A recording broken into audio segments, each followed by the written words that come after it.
Hey, what's going on, everyone? How you guys doing today? My name is Matt Jarbo. This is Three Buck Theater, and interestingly enough, Blumhouse seems to really be taking over what was the Dark Universe by trying to reimagine these classic, universal monster stories. Right? We had the Invisible Man come out earlier this year, which I haven't seen yet, but I've heard, quite frankly, nothing but good things about. But the movie was made on a very cheap budget. It grossed a fair amount of cash, mostly due to the current pandemic, but still, I heard a lot of good things about it. Horror tends to do well theatrically anyway, so it's kind of a good bet to put horror movies out there and the way that they do. But also, the movie itself, like I said, was pretty good. But now we got Bride of Frankenstein, and that's going to be the next project coming out from Blumhouse, or at least one of the projects coming up, future Blumhouse. And they talked to David Koepp. A podcast talked to David Koepp, who is writing the screenplay for it. And of course, he gave a little bit of tidbit about what it is he's trying to do with this script, and find a way to contemporize the character of the Bride of Frankenstein in order to bring her from like the 1930s or whatever into the now. And it has a lot to do with Me Too, and has a lot to do with that movement and how that has an impact on society. And I think it's kind of interesting. Well, this is what he says. First off, he says, I just gave Universal a new draft about a month ago, and they seem to really like it. And they're talking to directors. It's become the story of how we are extending our lives. Can we create life? Can we cheat death? It only gets more and more relevant over time. The big life extension work right now that's being in Silicon Valley is overwhelming, impressive, and scary. And I feel like a present day version of that is begging to be made. Truth of the matter is, he's not wrong on that front. The life extensions of Silicon Valley, people trying to talk about the idea of uploading your consciousness into the AI, into the system, into the internet for you to live out your days, thinking that you're you while your body has perished, your mind will live on. And quite frankly, I think about that a lot, to be honest with you. If the option came up for me to upload my consciousness to the internet, to be able to talk about movies forever, I probably would do it, to be honest with you. I probably would. Why not? That's like, according to Peter Pan, death is the next great adventure. Why not see where this takes us? But at the same time, there are a lot of issues with that. There are a lot of things with that might be considered problematic or just downright creepy as time goes on. And so that's kind of the way that he is approaching this. He's looking at it from that particular perspective, which is fascinating, which is really fascinating, especially when you start looking at it through the lens of what Frankenstein is and what Mary Shelley was going for when she originally wrote that story back in the day. And of course, how they are now trying to take it and make it a sequel. But anyway, when he starts talking about the story itself and what it's being centered around, this is where it goes into a heavily political sector. So this is what he says. The other thing is, she's a woman who was not created but resurrected, and certain people feel ownership over her, and that's almost too relevant today in the era of Me Too. What are her rights as a person, that person that exists if you were dead? There are a lot of really interesting questions that are being raised. Again, it's the horror effortlessly lending itself to metaphor. So yeah, it's a monster movie about Me Too, which is current, to be fair. It's very current. Especially when we talk about the ownership aspect of what exactly the Bride of Frankenstein is going to be. So if you think about it from that perspective of ownership, of who owns her and who owns you after you die sort of thing, what we can basically take from that is that it's going to be some kind of AI construct and some kind of silicon-based body, and it's going to need like certain parts, like maybe the brain or certain organs, in order to survive. They can resurrect that, and that's going to be a lot of what it is. I mean, it's pretty easy to see that. And then, of course, it's going to be battling against corporatism and corporate ownership. And does the bride have any particular rights, so on and so forth? I mean, that's cool and all. I mean, it's way better than how the Bride of Frankenstein came to be originally. I mean, in the original novel, Mary Shelley, wanted to have a mate. Frankenstein wanted to create a mate for his monster. And that's where the bride came from. And so really, it's, there's not much there for her origins, but now they're applying it to this very contemporary modern take on it. And considering that they are going to be modeling this after the Invisible Man, which is going to have a medium budget and be more character driven, you can basically see where this whole thing is going to go. I'm going to be a bit of a dick here, but I'm just going to say, if you want to see this exact same plot and you want to see, really go check out Scarlett Johansson's 2017's The Ghost in the Shell. It's very similar in some aspects over the ownership of consciousness and how exactly it applies when dealing with the machine world, especially with synthetic bodies and AI and things like that.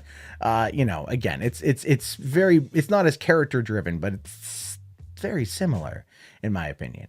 That being said, I'm interested in this, but if I'm going to put in my feminist feather in the cap for a second, I do feel that a story that's like this about the Me Too movement, about women's bodies and ownerships, should be written by a woman. If I'm being fair, I think it should be. I can't tell that story. I could tell you my version of that story. I could tell you how I would perceive that story to be. But I mean, I'm a dude. I'm a dude with a penis. I can't tell that story the way that it would be compelling to the audience. I mean, so I find that to be kind of interesting. I just find that to be pretty fascinating that you have David Koepp, who's out there going like, well, I'm going to write a horror movie around the Me Too movement. That's all Bride of Frankenstein. We'll see how that goes. I'm just saying right now, it's going to be met with a lot of backlash. It's going to be met with a lot of problems. From a lot of people, and that's, what, maybe it will get a rewrite by whoever the director is. They'll bring in whoever they want. I'm sure it's going to be a female director. If it's not a female director, that's going to be something that's going to be again, like, really, I mean, I ain't an SJW, but I'm just telling you, it's like, would you want a white dude making 12 years a slave? I don't think so. I mean, Brad Pitt produced that movie and he showed up as the Canadian Jesus in it, and I felt like that was kind of like his entire, what he got for producing that movie. That was in his contract. Well, I want to be the savior, and I'm not trying to play that card or play that angle. I'm just saying it's like, in those kind of stories, I think right now where our society is, those kind of voices should be those kind of stories should be told by those kind of people. And that's my take on it. Like, I can't write a story about women's experiences because I've never experienced it.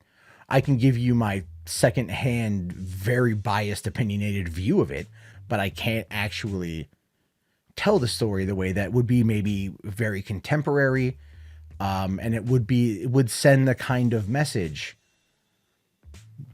that they want to send, especially because he's invoking Me Too. He's invoking all this stuff. And I think to myself, okay, well, that's going to be the big factor. That's what he's got to work on.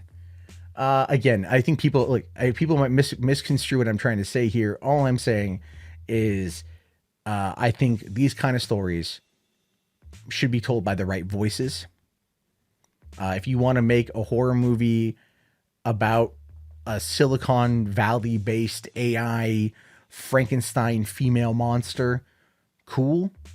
But if you're going to sit there and invoke a social movement that is very controversial, you may not be the person to tell that story. That's not going to come across like it's either not understanding it or, to an extent, whitewashing it.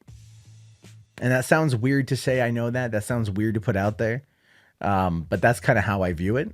And I'll check it out. We'll see it when it comes out. They're talking to directors. You know what? I think they're going to be looking at female directors because this kind of feels like that kind of story. I think Bill Condon was going to direct it originally, and I'm kind of glad that he's not. Although if he was doing it his original way, which would have been more in line with the original Dark Universe, that's a different type of story. So it's a different type of filmmaker needed for it.